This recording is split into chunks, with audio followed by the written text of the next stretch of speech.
কেরালাতে আমাদের নিজেদের মশলার বাগান আছে, সেটা তো আমি আপনাদের আগেই বলেছি। আমরা রোজ যে রান্নার জন্য যে সমস্ত মশলাপাতি ব্যবহার করি, মশলাপাতির সব গাছগুলো আমরা কেউ খুব একটা চিনি না।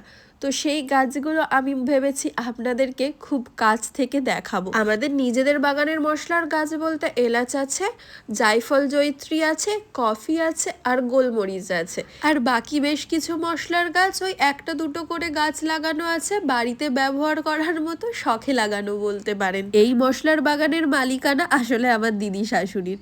উনি ওনার বাপের বাড়ির সূত্র থেকে এই মশলার বাগানটি পেয়েছেন। কেরালাতে কোনো রকম দ্বিধা দ্বন্দ্ব ঝগড়াঝাটির সমস্যা ছাড়াই ছেলে মেয়ে উভয়ই বাবার সম্পত্তিতে সমান ভাগে ভাগ পায়। বর্তমানে আমার পরিবারের এই বাগানের একমাত্র উত্তরাধিকারিণী সে হচ্ছে আমার সানভি। এখন ওই এই বাগানের মালকিন। এই দেখুন, এইগুলো হচ্ছে এলাচ গাছ। এলাচগুলো এইভাবেই গাছের গোড়াতে নিচের দিকে জন্মায়। এবার চলুন আর একটু ওপরের দিকে যাই। ওপরের দিকেও আরো বেশ কিছু গাছ আছে। এই দেখুন, এই হলো জায়ফল জয়িত্রীর গাছ। আগের ভিডিওতে জায়ফল জয়িত্রী খুব কাছ থেকে আপনাদেরকে দেখিয়েছিলাম, কিন্তু এখন এইবারে না সব জায়ফল জয়িত্রীগুলো পাড়া হয়ে গেছে, গাছে কয়েকটাই আছে। আর এই হচ্ছে কোকো। এই কোকো ফল পাকলে এর বীজ বার করে রোস্ট করে পাউডার করা হয়, তখন কোকো পাউডার হয়। আর এই কোকো পাউডার দিয়ে চকলেট তৈরি হয়। আমরা কাঁচা বীজও মাঝে মাঝে খেয়ে দেখি, বেশ মিষ্টি মিষ্টি লাগে। আর এই হচ্ছে প্যাশন ফ্রুট। গাছটির এখন ওপরে, আর শীতের জন্য পাতা ঝরে গেছে, তাই পাতাগুলো আর আপনাদের দেখাতে পারলাম না।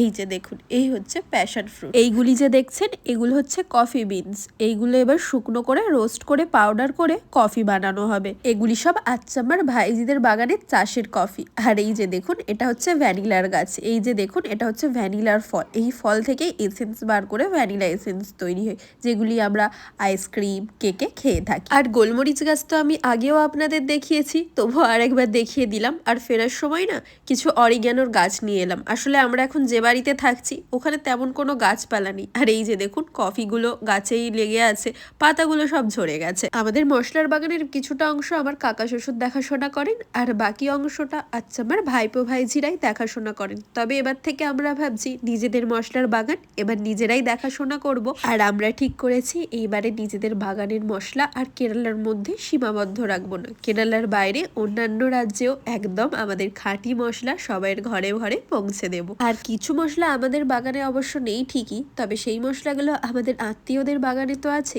সেই খাঁটি মশলাগুলো আপনাদের বাড়িতে পৌঁছে দেব। এই মশলাপাতি কিভাবে অর্ডার করতে হবে বা কিভাবে আমি আপনাদের কাছে পৌঁছে দেব, সেগুলো এখনো ঠিকভাবে সমস্তটা গুছিয়ে ওঠা হয়নি। কিছুটা কাজ এখনো বাকি আছে, তবে খুব তাড়াতাড়ি সেইগুলো সম্পর্কে আমি আপনাদের জানিয়ে দেব।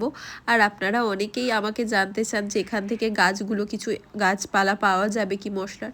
আসলে গাছপালা কিভাবে কি পাঠাতে হয় সেটা ঠিক আমার এখনো জানা নেই। আজকের ভিডিওতে একটু মশলাপাতি গাছপালা দেখালাম, তবে কেরালার রীতিনীতি প্রকৃতি সংস্কৃতি যেমন আমার ব্লগে চলতে থাকে তা কিন্তু চলতেই থাকবে।